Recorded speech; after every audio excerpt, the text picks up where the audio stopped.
What's up, ladies and gentlemen? Christian Hannah Horror here today, and today we're doing an original versus remake on one of the greatest horror movies ever made, probably, Night of the Living Dead. And as you can see, I'm rocking my lovely Night of the Living Dead hoodie today. It's almost hoodie season, can't wait for that. Okay, so, this is not going to be a very long one, because I do have a clear winner for this. I hope this isn't controversial, but, time will tell when you guys watch this video and I get some feedback. When I watch the original Night of the Living Dead, it's like watching film history, if you will. It's like watching one of the greatest and most beloved horror movies ever made. I love watching Night of the Living Dead. Night of the Living Dead is one of those movies that I love to work around the house and have the movie on. I love to read a magazine and have the movie on, sit outside, listen to the soundtrack. When you think about classic horror movie soundtrack, the Night of the Living Dead music is just incredible because it's got that sound of that. It's like a microphone was placed like a mile away from the orchestra playing, and it's got that really distant old sound to it that is just remarkable, that you love. I wouldn't want to live in a world without Night of the Living Dead. It's George Romero's greatest movie, in my opinion, and I'm such a George Romero fan. I love Day of the Dead, I love The Crazies, I love, Creepshow, I love all this stuff that he's done, but God, Night of the Living Dead, without Night of the Living Dead, who knows what the course would have been with Night of the Living Dead. So, with all that being said, I'm sure you guys would assume, well, Christian, if that's the case, your winner's going to be the original. But let's talk a second about this 1990 Night of the Living Dead. So, I didn't know that this remake was created until probably about 4 or 5, maybe a little longer than that. Let's say about 7 years ago, 2012-ish, around that time. I buy this DVD at Walmart, at FYE, that's called Night of the Living Dead, and it has this interesting looking cover art. When I look at the back of it, directed by Tom Savini, well, what is this?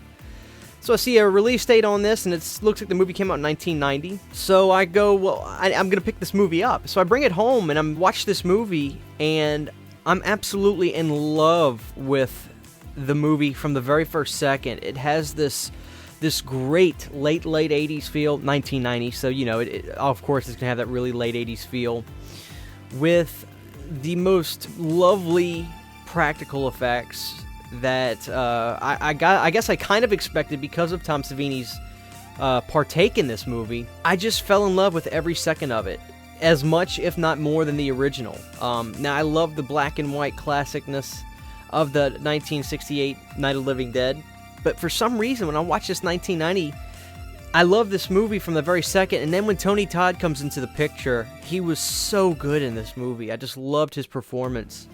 It was just fantastic. You really felt that Tony Todd was trying to survive and help those around him, and his delivery, his timing of his anxiety, of his nervousness, of his willingness to live was just on point. I thought he was so good in this movie, and the whole cast of Night of the Living Dead 1990 was great. But what really sells the movie for me is the work done by the special effects team, which I'm assuming, if Tom Savini didn't do it because he was directing, he was overseeing a lot of it.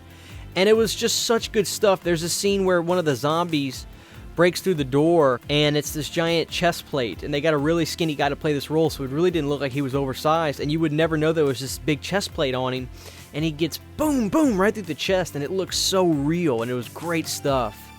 Even some of the silly stuff, it matches the tone of the movie. There's a couple scenes where Bill Moseley gets pushed and his head goes onto a tombstone.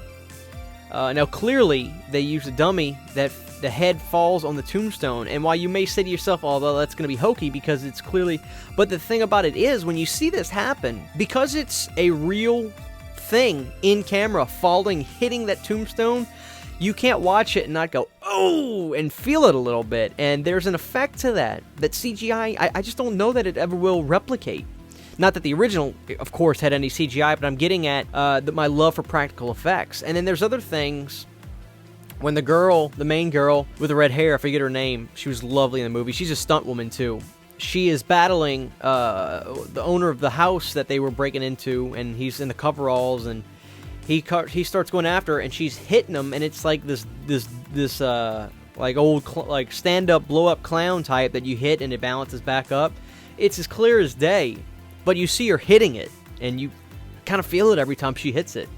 So Of course, I wouldn't say it's a all-time horror masterpiece, but for a hardcore horror fan like myself, I gotta say, I just thought it was perfect. You know, such a good remake, such a good time for the remake. I think doing it then really captured the heart and soul of what they were also doing back in the late 60s, because if you would have redone this movie today, Night of the Living Dead, it would have just been the CGI fest, more so than clearly what they, you know, what they had the chances to do back then.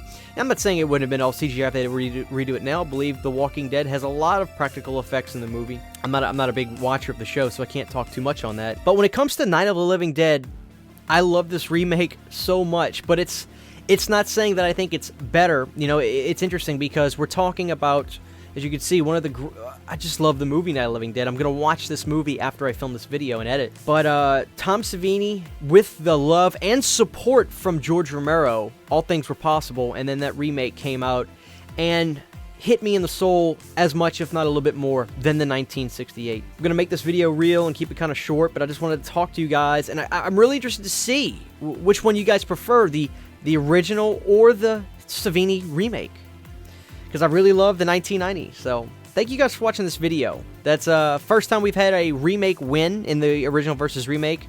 For me, definitely not in the comment section, but for me, the 1990 Night of the Living Dead does take the cake. It hits me a little bit more. I enjoy it a little bit more. So thank you guys for watching this video. This is Christian Handle Horror. Please be sure, guys, to drop a comment and a like. It only takes a second. Also, check the description because we've now got the new Patreon where you can sign up for tiers to hear all the music I make for my channel. And you can also check out the Teespring, guys. I'm making some really cool Christian Handle Horror merch there. You can check that out as well, guys. I'd love to see some people rocking a Christian Handle Horror tee. So thank you guys for watching this video. As always, this is Christian Handle Horror, and we'll see you guys next time.